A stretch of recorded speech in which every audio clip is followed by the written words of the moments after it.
तो हो ये रहा है कि साहित्यकार बहुत हो गए हैं, अवधेश भाई साहित्य कम हो गया है। सरस्वती को ठीक से साध लिया तो लक्ष्मी भी कहीं न कहीं से आपके पास पहुंचेगी। तो मैंने लिखा कि ये मेरा जीते जी श्राद्ध हो गया। अगर माँ सरस्वती के आप अच्छे आराधक के साधक हैं तो लक्ष्मी भी उनके पास आती है। मैं कवि हूँ तो सामने वाला कहने लगता मैं बह रहा हूँ। आज हमारे साथ मौजूद है बातचीत करने के लिए गिरीश पंकज जी। सर, आपका बहुत स्वागत है। साहित्य और मौजूदा समय दोनों में क्या समानता है? साहित्य के बिना समाज अधूरा है और समाज के बिना साहित्य अधूरा है। आज की जनरेशन क्यों साहित्य से थोड़ी दूर होते जा रही है मौजूदा समय? साहित्य से व्यक्ति दूर तो नहीं हुआ है, उसका माध्यम बदल गया है। लोग माँ सरस्वती को शोकेस करते हैं और माँ लक्ष्मी के पीछे भागते हैं क्योंकि उनको पता है कि सरस्वती से बहुत कुछ मिलने वाला नहीं है। आप गिरीश चंद्र उपाध्याय हैं, गिरीश पंकज कैसे हो? पंकज नाम मुझे इसलिए अच्छा लगा कि पंकज जो है कीचड़ में खिलता है, पंख में खिलता है, तो मैंने उपाध्याय विलोपित कर दिया। एक उपन्यास, दो उपन्यास लिख के बड़े रचनाकार हो जाते हैं। आपने 1 दर्जन से ज्यादा उपन्यास लिख लिया। जो उनके गुट के लोग हैं उनको तो महत्व देते हैं, जो उनके गुट में नहीं है उनको महत्व नहीं मिलता। आपका एक उपन्यास पढ़ के अगर कोई सन्यासी बन जाए तो उससे कैसे आप देखते हैं? एक व्यक्ति को भी अगर परिवर्तित कर दे साहित्य तो मुझे लगता है उसका लेखन सार्थक हो गया।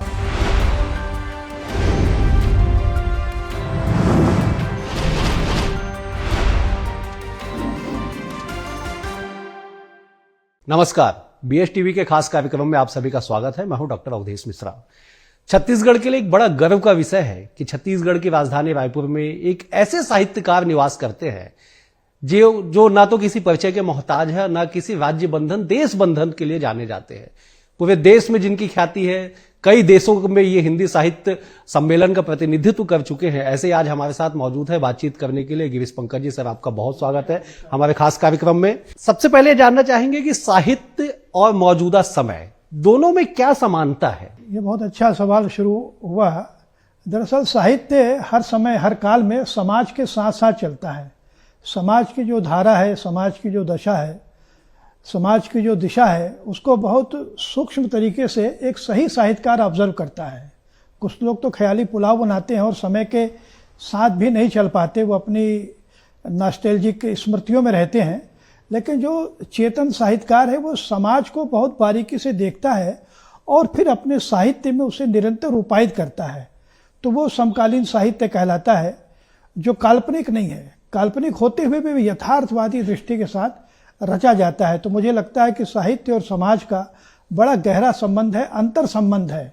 साहित्य के बिना समाज अधूरा है और समाज के बिना साहित्य अधूरा है। साहित्य को सर आजकल समझना, जानना, पढ़ना हर कोई चाहता है, लेकिन क्यों नहीं पढ़ पाता है? आज की जनरेशन क्यों साहित्य से थोड़ी दूर होते जा रही है मौजूदा समय में? ये समय का सही में बहुत ज्वलंत सवाल यह है कि जब से सोशल मीडिया का दौर आया है, व्हाट्सएप और इंस्टाग्राम और तमाम चीज़ें आ गई हैं, यूट्यूब है, तो इस समय जो हमारा समाज है उसमें ज़्यादातर लोग देखने की मानसिकता में आ गए हैं। वो विजुअल के माध्यम से, और हम तो महसूस कर रहे हैं, सब जानते हैं कि रील का दौर आ गया है कि कोई भी चीज़ बहुत कुछ मिनटों में ख़त्म हो जाए तो उसे ही देखना पड़ता है। किताब को जो है, साहित्य को देखने के लिए, उसका अवगाहन करने के लिए बहुत समय चाहिए। तो ये इंस्टेंट ज़माना है, फास्ट फूड का दौर है, तो आपको लोग साहित्य नहीं पढ़ना चाहते। एक किताब 200 पेज की पढ़ना बहुत कठिन काम है। उसके बजाय चलते हुए चीज़ों को सुन लेना और कुछ समय के लिए देख लेना। तो मुझे लगता है ये बदलता हुआ समय है। फिर भी जो हम देख रहे हैं, जो कुछ हम सुन रहे हैं, वो भी प्रकारांतर से साहित्य है। तो साहित्य से व्यक्ति दूर तो नहीं हुआ है, उसका माध्यम बदल गया है। ये एक सबसे बड़ी बात है। लेकिन सर, एक बड़ी बात यह है कि हम 1000 रील्स देख ले या छोटे छोटे वीडियोस देख ले और एक किताब पढ़ ले, उस किताब की स्मृति आजीवन रहती है, लेकिन वो रील्स और वीडियो का स्मृति ज्यादा दिन तक नहीं रह पाता है। बहुत अच्छी बात की, क्योंकि आप जो दृश्य देखते हैं वो दृश्य तो कहीं हवा में ओझल हो जाते हैं, स्मृतियों से बहुत जल्दी लोप हो जाते हैं। क्योंकि 1000 रील आपको देखनी है तो हर चीज आपकी स्मृति में नहीं रहेगी। ये बहुत सही बात है कि, लेकिन एक किताब आपके साथ जीवन भर चलती है। मैंने बहुत पहले कभी किसी का पढ़ा था कि जो बम है वो तो एक बार विस्फोट करता है और फुस हो जाता है, लेकिन किताब जो है हमेशा विस्फोट करती रहती है। एक किताब को आप जितने बार पढ़ेंगे उतनी बार आपको नया चिंतन, नया आयाम मिलेगा। इसलिए तमाम आधुनिकता के बावजूद, तमाम सोशल मीडिया के विभिन्न घटकों के बावजूद मुझे लगता है पुस्तक संस्कृति हमेशा जिंदा रहेगी। जैसे एक दौर था जब आया टीवी बहुत आ गया, चैनलों की भरमार हो गई, कहा कि अब तो प्रिंट मीडिया का भविष्य धर्म में हो गया। लेकिन हम सब देख रहे हैं, आप और हम सब उसी दुनिया में हैं, हम देख रहे हैं कि लगातार अखबारों की संख्या बढ़ती जा रही है, मैगजीन निकलती जा रही हैं, और अब तो मैगजीनों का विकेंद्रीकरण हो गया, स्पेशलाइजेशन हो गया है बच्चों के लिए, महिलाओं के लिए, विज्ञान के लिए, कंप्यूटर के लिए, तमाम तरह की किताबें। तो कभी भी पढ़ने की संस्कृति बाधित तो हो सकती है, खत्म नहीं हो सकती। मैं उसे इस तरह से कहता हूं कि सूरज जो है वो तेजस्विता के साथ प्रकाशित है, कुछ पल के लिए बादल उसको आकर ढक लेते हैं, लेकिन धीरे धीरे बादल भी लुप्त हो जाते हैं और सूरज अपनी आभा के साथ हमारे सामने आता है। तो मुझे लगता है किताब भी, हम आज भी हम पुरानी किताबों को पढ़ते हैं तो बहुत कुछ ग्रहण करते हैं। इसलिए पुस्तक की जो संस्कृति है तमाम परेशानियों के बावजूद कभी खत्म नहीं होगी, ऐसा मुझे लगता है। सर, मौजूदा समय, मौजूदा जनरेशन को आप बेहद करीब से देख रहे हैं, समझ रहे हैं, उस पर निरंतर आप लिखते भी हैं। मौजूदा समय में साहित्य का एक स्थान बरकरार रखना कितनी बड़ी चुनौती आप मानते हैं? ये बहुत बड़ी चुनौती है, क्योंकि आज कई बार चुटकुलेबाजी भी हो जाती है। अगर कोई कहता है कवि है, मैं कवि हूं, तो सामने वाला कहने लगता मैं बहरा हूं। तो कविता के प्रति, साहित्य के प्रति एक अरुचि की भावना तो समाज में शुरू से रही है, लेकिन मुझे लगता है मुट्ठी भर लोग साहित्य सृजन में शुरू से लगे रहे हैं। जिस समय कबीर का भी दौर था, आज से 500-600 साल पहले, तब कबीर जैसे 2-4 लोग ही रहे होंगे। अब बाकी पूरा समाज हमारा 600 साल से आज तक का मैं देखता हूँ खा पीकर अघाया समाज है। उसे न साहित्य से रुचि है, न कविता से रुचि है, न किसी रचनात्मकता से रुचि है। उसके लिए तो बस किसी शायर की ये पंक्ति है कि सुबह होती है, शाम होती है, उम्र यूं ही तमाम होती है। तो बहुत सारे लोगों के लिए की उम्र तमाम होती है, लेकिन थोड़े बहुत लोग हैं जो आज भी समय निकाल के साहित्य सृजन करते हैं। और मुझे लगता है वही हमारे समाज के पुरोधा हैं, वही समाज के मसीहा है, जो समाज को सही दिशा दिखाने के लिए समय निकालते हैं और सृजन करते हैं। अब मैं ठीक इसके एक उलट सवाल पूछता हूं सर, आजकल हर व्यक्ति साहित्यकार कहता है अपने आप को। ये भी एक बहुत बड़ी हम लोग के सामने चुनौती रहती है। जब कई बार तो व्यंग में भी, चूंकि मैं व्यंग लिखता हूं, तो कई बार ऐसी स्थिति हो जाती है कि शहर के किसी पत्थर को हटा करके देखोगे तो वहां से आपको एक साहित्यकार दिखाई देगा। और हर बार मैं कई बार पता लगा 100-100, 200 साहित्यकारों का सम्मान हो रहा है थोक के भाव में। तो हो ये रहा है कि साहित्यकार बहुत हो गए हैं, अवधेश भाई, साहित्य कम हो गया है। ये एक महत्वपूर्ण बात अभी निकली। साहित्यकारों की भरमार है। दरअसल क्या है, साहित्य की दुनिया में लोग इसलिए आना चाहते हैं कि साहित्य से आपकी एक छवि बनती है। मैंने अपने जीवन में देखा, मेरा उपन्यास है माफिया, उसको मैंने वर्षों पहले लिखा था, कि अपनी छवि बनाने के लिए बहुत सारे लोग साहित्य की दुनिया में घुसपैठ करते हैं। वे बुनियादी तौर पे साहित्यकार नहीं होते, लेकिन साहित्यकार दिखना चाहते हैं। तो इस देश में, समाज में साहित्यकार दिखने वाले बहुत सारे लोग हैं। हम देखते हैं कि पता लगा है कि किसी साहित्यकार का सम्मान हो रहा है, उसके कभी हमने उसकी कोई रचना नहीं देखी, उसका कोई साहित्यिक कर्म नहीं देखा, लेकिन पता लगा वो बड़ा साहित्यकार, साहित्य सम्मान लेकर के आ रहा है। तो ये मेरा अपना निजी अनुभव है कि साहित्य की दुनिया में घुसपैठिए, जैसे बांग्लादेश की पढ़ते ना, बांग्लादेश के घुसपैठिए भारत में आ रहे हैं, पाकिस्तान से घुसपैठिए आ रहे हैं। तो साहित्य की भी एक बड़ी समस्या है कि उसमें घुसपैठिए बहुत हैं। अब उनकी छटनी कैसे हो, तो मुझे लगता है उनकी छटनी समय कर देगा। जो तथाकथित साहित्यकार आज दिख रहे हैं वे एक न एक दिन लुप्त हो जाएंगे, क्योंकि साहित्य उनकी आत्मा का हिस्सा नहीं है, वो साहित्य उनके आडंबर का हिस्सा है। और इसमें समान रूप से मैं स्त्री पुरुष दोनों को शामिल करता हूँ। बहुत सारी ऐसी महिलाएं मैं देखता हूँ जो साहित्य से उनका कोई वास्ता नहीं है, लेकिन साहित्य के मंच पर वो दिखाई देती हैं। इक्का दुक्का कविताएं कर ली, पता नहीं उनकी अपनी है या किसी और की है। तो साहित्य दरअसल एक पैशन के रूप में भी लोगों के जीवन में आ गया है। तो इस भीड़ वाले तंत्र में हर तरफ जैसे प्रश्न किया, साहित्यकार ही ज्यादा दिखाई दे रहे हैं, लेकिन मैंने जैसा शुरू में कहा, साहित्यकार बहुत है, साहित्य बहुत कम होता गया है और उसी साहित्य को बचाए रखना है। अच्छा, किताब खरीदने वालों की संख्या बढ़ गई है, पढ़ने वाले खत्म हो रहे हैं। ये बहुत बड़ी बात है और इसके पीछे एक रैकेट भी काम करता है।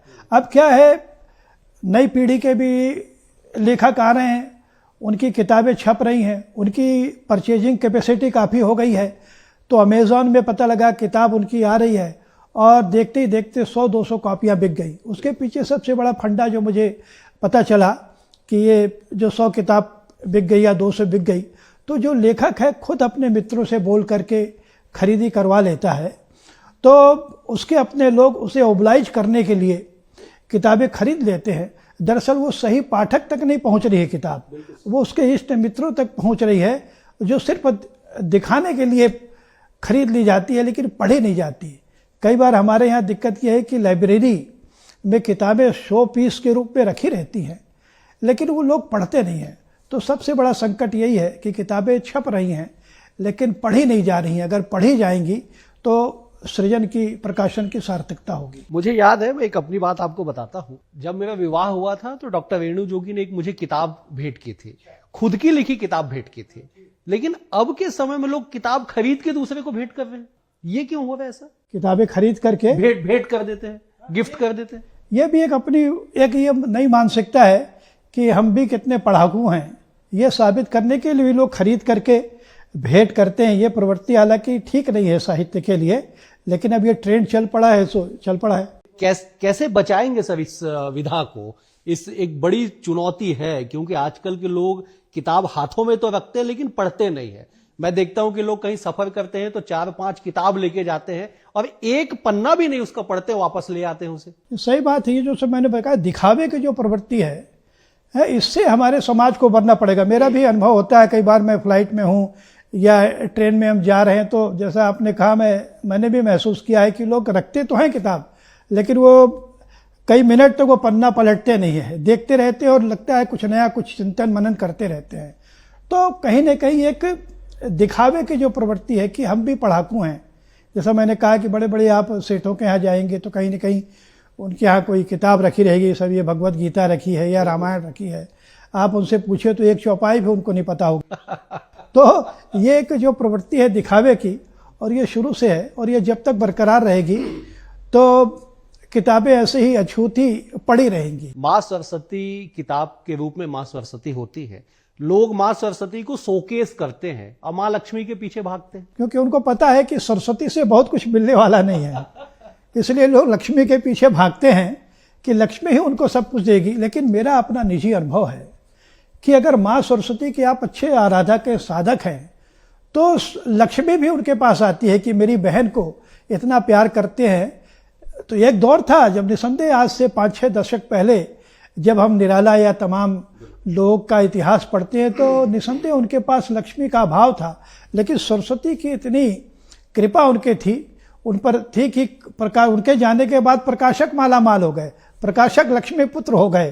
तो ऐसे भी वो सरस्वती पुत्र हैं जिन्होंने अपना प्रदेय किया और प्रकाशकों को लक्ष्मी पुत्र बना दिया। लेकिन अब समय बदल रहा है, अब सरस्वती, अगर आपने सरस्वती को ठीक से साध लिया तो लक्ष्मी भी कहीं न कहीं से आपके पास पहुंचेगी। हालांकि भारतीय समाज में भी ऐसी स्थिति है, विदेश में तो हम लोग कई देशों की यात्रा की है, मैंने वहाँ पता लगा पूर्णकालिक लेखक हैं और सिर्फ किताबों की रॉयल्टी के बलबूते पे अपना वह जीवन जी रहे हैं।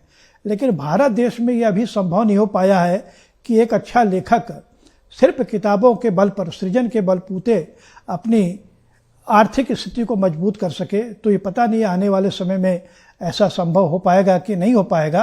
लेकिन अभी भी कुछ लेखक हैं जिनको अच्छी रॉयल्टी मिलती है। हालांकि एक समस्या लगे हाथ अपन चर्चा करें जी बिल्कुल, कि अंग्रेजी साहित्य में भारत में भी अभी अंग्रेजी की जो किताबें हैं लिखने वाले लेखकों को रॉयल्टी काफ़ी मिलती है, उसके मुकाबले में हिंदी के लेखकों को रॉयल्टी बहुत कम मिलती है। कोई मेरा अपना निजी है, मेरी बहुत सारी किताबें हैं, लेकिन रॉयल्टी के मामले में नील बटा सन्नाटा इसको कहते हैं ना, उस तरह की स्थिति है, ऊँट के मुंह में जीरा की स्थिति है।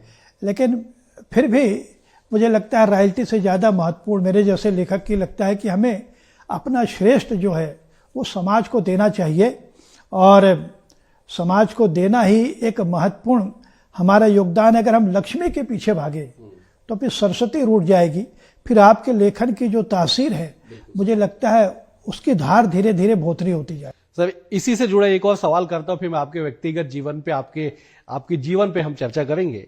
मैं एक अनुभव आपको बताता हूं कि मैं एक अपने मित्र के साथ एक उसके विवाह के लिए एक लड़की देखने के लिए गए, तो उनके घर वालों ने पूछा कि लड़का करता क्या है, तो मैंने कहा कि लिखता पढ़ता है। तो बोले ठीक है, और करता क्या है? ये धारणा क्यों, कब बदलेगी? ये मानसिकता, ये धारणा जो है बड़ी पुरानी है। ये बहुत सही बात है कि चुटकुले की तरह भी हम इसको देखते हैं कि और क्या करता है। हमारे समाज में अभी भी लिखने पढ़ने को ये मानकर चला जाता है ये कोई काम ही नहीं है। अगर कहीं दफ्तर में बाबू है या कोई बड़ा अफसर है तब तो ठीक है, अगर विशुद्ध रूप से अगर वो रचनाकार है, कवि है, तो हो सकता है उसके लिए लड़की वाले उसके संबंध से इनकार भी कर दें। नहीं हुई शादी उसकी? हाँ, नहीं हुई। ये बता रहा हूँ ना, ये मानसिकता है, ये हमारे मानसिकता है और इसको झेलते हुए ही हमें आगे बढ़ना होगा। सर, आप गिरीश चंद्र उपाध्याय, गिरीश पंकज कैसे हुए? क्या इसके पीछे की कहानी? इसके पीछे बड़ी सुंदर कहानी यह है कि जब मैं हाई स्कूल में पढ़ रहा था और हाई स्कूल से पास करके कॉलेज में आया था, उस समय जयप्रकाश नारायण का आंदोलन शुरू हुआ। तो जयप्रकाश नारायण ने 2 नारे दिए कि एक तो आप अपना जनेऊ तोड़ो और युवा पीढ़ी और दूसरा अपना उपनाम हटाइए, जैसे जयप्रकाश नारायण कायस्थ से। तो फिर मैं, चूँकि मेरे पिताजी भी जयप्रकाश नारायण से प्रभावित थे और मैं भी उनके आंदोलन से प्रभावित था, नवभारत टाइम्स वगैरह में थोड़ा बहुत पत्र उत्र लिखने लगा था उस समय उनके आंदोलन के समर्थन में। तो फिर मुझे लगा उनके आह्वान पर फिर मैंने लगा कि अपना उपाध्याय सरनेम हटा देना चाहिए। और फिर गिरीश चंद्र थोड़ा अधूरा लग रहा था, तो मुझे लगा कुछ उपनाम रखना चाहिए। उस समय दौर था रामधारी सिंह दिनकर, सूर्यकांत त्रिपाठी निराला, सुदामा पांडे, सुना प्रसाद पांडे धूमिल। तो मुझे लगा कि अपना एक उपनाम रख लेता हूँ। तो वो पंकज नाम मुझे इसलिए अच्छा लगा कि पंकज जो है कीचड़ में खिलता है, पंख में खिलता है और श्वेत रूप में उगता है। तो मुझे लगा कि समाज के कीचड़ में रह करके एक लेखक को कमल की तरह श्वेत होकर के रहना चाहिए। तो मुझे लगा ये पंकज नाम ही ठीक है, तो मैंने उपाध्याय विलोपित कर दिया। तो और उसके बाद फिर मैं गिरीश पंकज अपने आप को, पहले गिरीश चंद्र पंकज लिखता रहा, फिर चंद्र भी हटाया, मैंने कहा गिरीश पंकज कर लेता हूँ। तो ये 1974-75 में ये उपनाम मैंने रखा और तब से अब तक चल रहा है। हालांकि इसमें कहने में कोई दो राय नहीं कि मेरी अभी कुछ किताबें आ रही हैं, क्योंकि जिस तरह से जातिवाद बढ़ रहा है तो मुझे लगा कि मुझे अपनी जाति छिपाने में परहेज नहीं करना चाहिए। असली किताबों में मैं गिरीश चंद्र उपाध्याय, पूरा नाम गिरीश चंद्र उपाध्याय भी लिखने लगा हूँ, लेकिन चूंकि 5 दशक से मेरा नाम पंकज के रूप में चल रहा है तो उसको मैं अपनी किताबों में प्रमुखता के साथ लिखता हूँ। सर, आपकी संपूर्ण रचना पे गिरीश पंकज रचनावली प्रकाशित हुई 20 खंडों में। 20 खंडों में, एक खंड में लगभग 400 पन्ने, 500 पन्ने, 500, 400 हैं, किसी में 450 भी है, मतलब लगभग 8-8.5 हजार पन्नों, 8,500 है। हाँ। कैसा महसूस होता है? ये बड़ा, मुझे अपने आप में बड़ा आत्मगौरव का अनुभव मैं करता हूँ। और सबसे बड़ी बात, ये जो मेरी रचनावली जब आई तो मैंने उसकी भूमिका में ये लिखा है, रचनावली पास है, तो उसमें मैंने लिखा कि ये मेरा जीते जी श्राद्ध हो गया। और ये जो जुमला है मैंने हरिशंकर परसाई से लिया।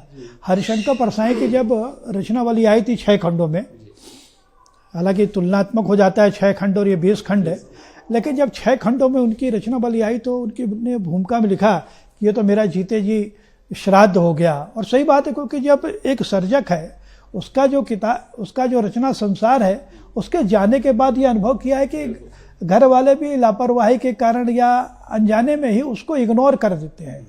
तो कई बार होता है, गुस्से में आदमी बोलता है कि अपना श्राद्ध मैं कर देता हूँ, घर से नाराज होकर के।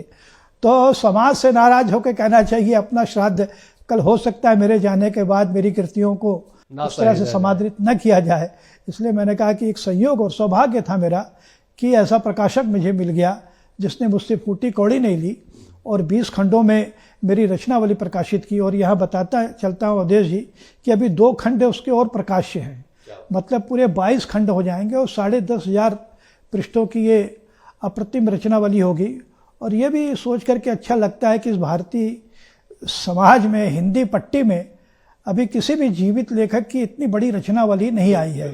तो एक बार गर्व की अनुभूति इसलिए होती है कि छत्तीसगढ़ में रह करके अपन लिख रहे हैं और बाहर इस तरह से रिकॉग्नाइज किया जाए किसी लेखक को, तो कई बार मैं कहता हूँ कि हमारे आप सृजन करते चाहिए, समाज में आपको देखने परखने वाली आंखें मौजूद हैं जो आपकी सृजना को सम्मानित जरूर करेंगी। उसी की कड़ी में मैं रचनावली को देखता हूँ कि इतनी बड़ी रचनावली मेरी आ गई जो मेरी कल्पना से परे है। पहली बार जब आपके हाथ में वो छपी हुई किताब आई, आपकी रचनावली, कैसा महसूस हुआ सर आपको? लगा कि मुझे जीवन का सबसे बड़ा पुरस्कार इस रचनावली के रूप में मिल गया, जो कल्पना से परे है कि आज इस व्यावसायिक दौर में किसी लेखक की बिना किसी पैसे लिए हुए, क्योंकि आपको ये पता है कि किसी एक किताब को छपाने के लिए प्रकाशक के पास जाओ, उसको पैसे दो, 10-20 हज़ार रुपये तब किताब छपती है, लेकिन लाखों रुपए की रचनावली एक निःशुल्क प्रकाशित कर दे। तो यह किताब जब मेरे पास आई रचनावली के रूप में, जो बंडल लेकर के कुरियर वाला आया, तो इतना वजनी था वो, तो मैंने सोचा इसका वजन करवा के देखता हूँ। तो उसको मैंने अपने वजन नापने वाली मशीन में रखा तो वो 10 किलो था। तो मैंने कहा यार ये बहुत वजनदार रचनावली आ गई है। आप तौल लिए रचना को आपने वजन में तौला अपनी रचना को? हाँ, मैंने कहा कि देखो कितना है। हालांकि तो वजन से परे होती है कोई भी रचना, उसका हम वजन नाप नहीं सकते, क्योंकि बंडल आया था मेरे सामने तो और पास में ही वजन नापने की मशीन थी। तो मैंने कहा देखो तो उसका वजन कितना है। जैसे एक बार मैं लंदन गया तो वहाँ का एक मैंने अखबार खरीदा, वो 1.5 पाउंड का अखबार था। इतना मोटा अखबार था कि मैंने कहा कि इसका वजन तो नापूं, तो उस अखबार का वजन मेरे ख्याल से 4 या 5 किलो था। अच्छा, 4-5 किलो का पेज ही पेज थे, अलग अलग कैरियर के साहित्य भी था, उसमें खेल भी था। तो वो सहज रूप में उसको, ऐसा नहीं कि मैं अपने साहित्य का वजन देख रहा हूँ, है साहित्य का वजन तो वजन से परे की चीज है, लेकिन एक जिज्ञासा थी, तो उस जिज्ञासा के तहत मैंने रचनावली का वजन किया था। सर, लेखकों को मैं किसी को छोटा बड़ा नहीं साबित करना चाहता, एक उपन्यास 2 उपन्यास लिख के बड़े रचनाकार हो जाते हैं। आपने 1 दर्जन से ज्यादा उपन्यास लिख लिया। हाँ यार, अच्छा अध्ययन किया मेरे बारे में, मेरे 14 उपन्यास हो गए हैं। और ये दुर्भाग्य हमारे समय का, आलोचना का है कि आप 1-2 किसी के उपन्यास आते हैं तो उस पर तो तारीफ पे तारीफ लिखी जाती है, खूब समीक्षाएं आती हैं। क्योंकि उसके पीछे भी एक बड़ा कारण यह है कि साहित्य में भी एक माफिया सक्रिय है। मेरा उपन्यास ही 2 दशक पहले आया था, माफिया, जिसमें मैंने साहित्य की दुनिया में जो खेल हो रहे हैं उस पर किया था। तो इतने उपन्यास आने के बावजूद उस तरह से समकालीन आलोचना में वैसी उपस्थिति नहीं दिखाई देती। उसके पीछे सबसे बड़ा कारण यह है कि आलोचना भी पंथों से घिर गई है। और इसमें आज कैमरे के सामने कहने में मुझे कोई दिक्कत नहीं है कि वामपंथियों का आलोचना में कब्जा है। तो वो जो उनके गुट के लोग हैं उनको तो महत्व देते हैं, लेकिन जो उनके गुट में नहीं है उनको महत्व नहीं मिलता। लेकिन मेरा सौभाग्य है यार मिश्रा जी की, इतना सब होने के बावजूद मेरे अभी दिल्ली में एक अभिषेक करके है, वो मेरे उपन्यासों पर ही शोध PhD कर रहा है, काम उसका चल रहा है। तो आलोचना से भी, आलोचकों से भी परे होकर के मेरा रचना संसार ऐसा रहा कि 22 लोगों ने मेरे साहित्य पर शोध कार्य किया। ये मुझे बड़ा संतोष होता है कि बिना किसी जुगाड़ के, बिना किसी तिकड़म के, उसमें 17 लोगों ने PhD की और बाकी लोगों ने MPhil के लिए, डिजर्टेशन के लिए शोध कार्य किया। तो जैसा मैंने चर्चा में साथ शुरू में कहा कि आप काम करते रहिए, आलोचना की भी परवाह नहीं कीजिए। एक दिन ऐसा आएगा कि आपको रेखांकित करने वाले लोग मिल जाएंगे। सर, पत्रकारिता से आपका मोह भंग क्यों हुआ? आप पूर्णकालीन पत्रकारिता को आपने क्यों छोड़ा? हालांकि कह सकते हैं कि मैंने पत्रकारिता को उस तरह से नहीं छोड़ा। हाँ, सक्रिय पत्रकारिता से मैंने अपने आप को अलग इसलिए किया कि कहीं न कहीं उसमें मेरा लेखन आड़े आ रहा था। क्योंकि मैं तमाम अखबारों में रहा, सिटी चीफ रहा, संपादक भी रहा, तो मुझे लगा कि ये पूर्णकालिक काम है। अगर मैं उसी में रंग जाऊंगा तो मेरे अंदर का जो रचनाकार है वह खत्म हो जाएगा। और मेरे देखते देखते, अगर मैं नाम लूं यहाँ पर, मस्कर खेर करके एक बड़े पत्रकार थे जो टाइम्स ऑफ इंडिया में इलस्ट्रेटेड वीकली में लिखा करते थे, प्रेस क्लब का भवन उनके नाम पर है। वे उनका जब निधन हो गया तब उनका एक कहानी संग्रह प्रकाशित हुआ और पता चला वो कहानी हरिशंकर परसाई के समकालीन थे और जहाँ परसाई जी की रचना छपती थी वहाँ मधुकर खेर की भी रचना छपा करती थी। लेकिन धीरे धीरे वो पत्रकारिता में इतने सक्रिय हुए कि उनका लेखक पार्श्व में चला गया। जयशंकर शर्मा नीरव जी थे, मरने के बाद उनकी कहानी की किताब कुमार साहू करके नवभारत में संपादक थे, जिनके साथ मैंने वर्षों काम किया। उनका रचना संसार, उनके जीते जी आखिरी में प्रयास किया उन्होंने, 1-2 किताबें उनकी आई। तो ये सारी चीज़ें देख करके मुझे लगा कि अगर मैं भी पत्रकारिता में सिटी चीफ होने के मोह में या संपादक होने के मोह में अगर मीडिया में ही रह गया तो मेरा लेखक खत्म हो जाएगा। इसलिए मैंने सायास कि ऐसी कोई स्थिति नहीं थी कि मैं प्रिंट लाइन छोड़ देता, मैंने उसे छोड़ा। और चूंकि छोड़ने के बाद ऐसी स्थिति न हो जाए कि एकदम खाली हो जाए, तो फिर मैंने एक साहित्यिक पत्रिका सद्भावना दर्पण नाम की एक अनुवाद पत्रिका शुरू की और वो अब तक चल रही है, त्रैमासिक रूप में चल रही है।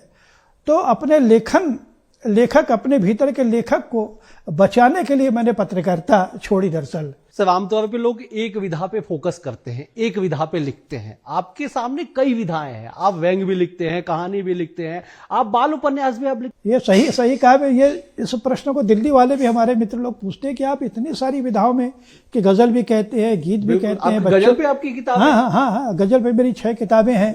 और अभी मैं देख रहा था अपने मोबाइल में एक फोल्डर में जो टाइप करके देख रहे थे, आज ही मैंने एक गजल कही तो देखा उस गजल की संख्या 224 हो गई है।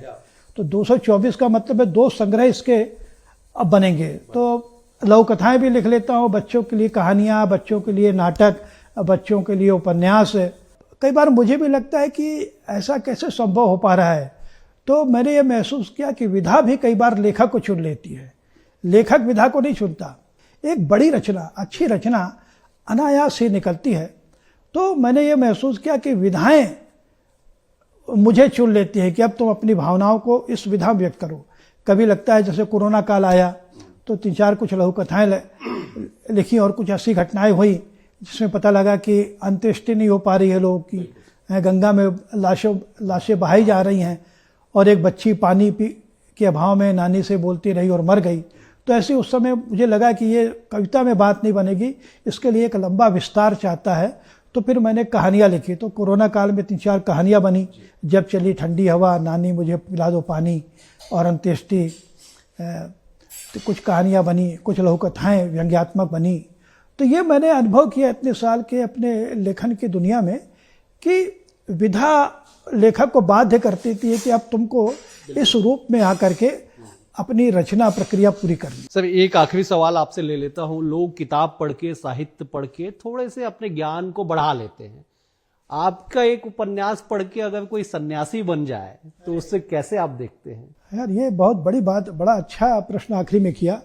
कई बार लोग बोलते हैं कि अरे लिखने से क्या होता है, एक जुमला चलता है लेखकों के बीच, अरे कुछ नहीं होता, कोई परिवर्तन नहीं होता। दूसरे भी लोग बोलते हैं कि बेकार है लेखन। लेकिन मैंने अपना ही उदाहरण दिया कि जब मेरा उपन्यास आया, एक गाय की आत्मकथा, जो भारतीय गायों की दुर्दशा पर मेरा 200-250 पेज का उपन्यास है, वो जब उपन्यास मेरा आया तो उसको पढ़ करके उस उपन्यास में मैंने एक कैरेक्टर बनाया था मुजफ्फर अली का, जो गौ सेवा करता है।